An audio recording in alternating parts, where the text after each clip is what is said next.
স্বাগতম পিকে সুইটসে। আজকে দেখাবো কিভাবে চিনি দিয়ে তিলের নাড়ু তৈরি করবেন।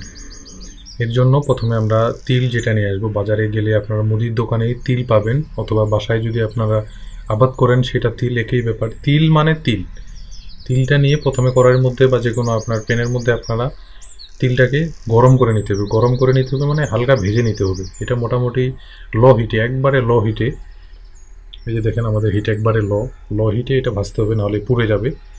আর এটা সাদা কালার থেকে হালকা ব্রাউন কালার আনতে হবে, তারপর নামায় নিতে হবে। এটা মোটামুটি 3 মিনিট বা 4 মিনিট এভাবে হালকা হিটে ভাজলেই হয়ে যাবে। দেন আমরা নেক্সট প্রসেসে চলে যাব। তিলের নাড়ু এটা খুব সহজ, একদম ছোট্ট রেসিপি, ট্রান্সপারেন্ট একবারে। আপনারা লাস্টে দেখলে বুঝতে পারবেন আমাদের নাড়ুটা। চিনি দিয়ে যেহেতু তৈরি করব, এই জন্য ট্রান্সপারেন্ট হবে আর কি।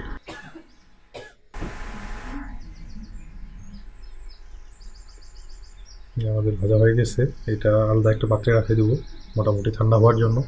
এরপরে আমরা একটা কড়াইয়ের মধ্যে চিনি দিয়ে দেবো। চিনি যতটুকু পরিমাণ আপনারা তিল নেবেন ততটুকু পরিমাণ চিনি দিবেন। চিনি আর এই তিল, আর কোনো উপকরণ লাগবে না, দুইটা দিয়ে হয়ে যাবে তিলের নাড়ু।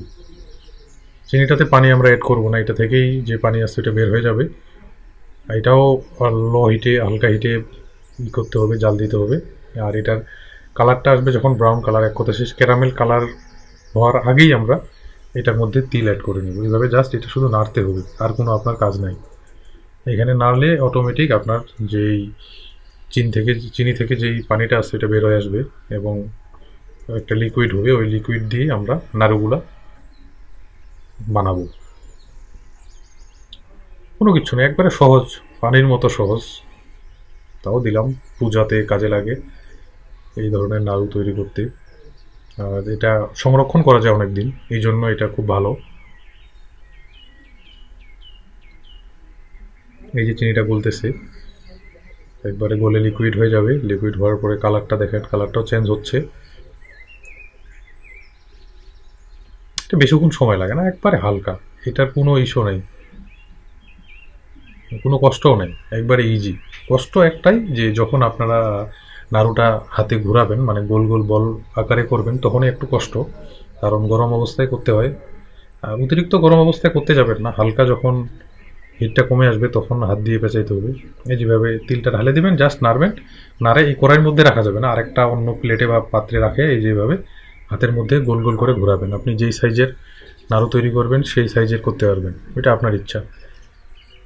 হাতের মধ্যে অবশ্যই তেল অথবা পানি রাখে দেবেন। এইভাবে নাড়ুটা পাকার পরে আবার পানিতে হাতটা ডুবাইলেন, যেন গরমটা না লাগে আর কি। আর যদি আপনাদের হাত ওইভাবে সয়ে নিতে পারে তাহলে কোনো ব্যাপার না। আমাদের তিলের নাড়ু হয়ে গেল। এটা একবারে ট্রান্সপারেন্ট, আপনারা দেখাবো, এখন দেখলে বুঝতে পারবেন। এবং খেতেও অনেক ক্রিস্পি হবে, কারণ তিলটা যেহেতু আগে ভেজে নিছি।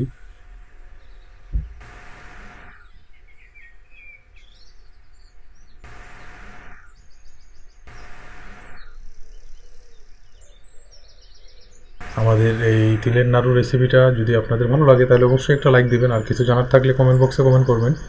আমাদের চ্যানেলটি এখনও যারা সাবস্ক্রাইব করেন নাই তারা সাবস্ক্রাইব করবেন। সাথে যে বেল আইকনটি আছে ওইটা ক্লিক মারে রাখবেন, তাহলে আমাদের নতুন ভিডিওগুলো পেতে আপনাদের সুবিধা হবে। ধন্যবাদ, সাথে থাকবেন পিকে সুইটসের।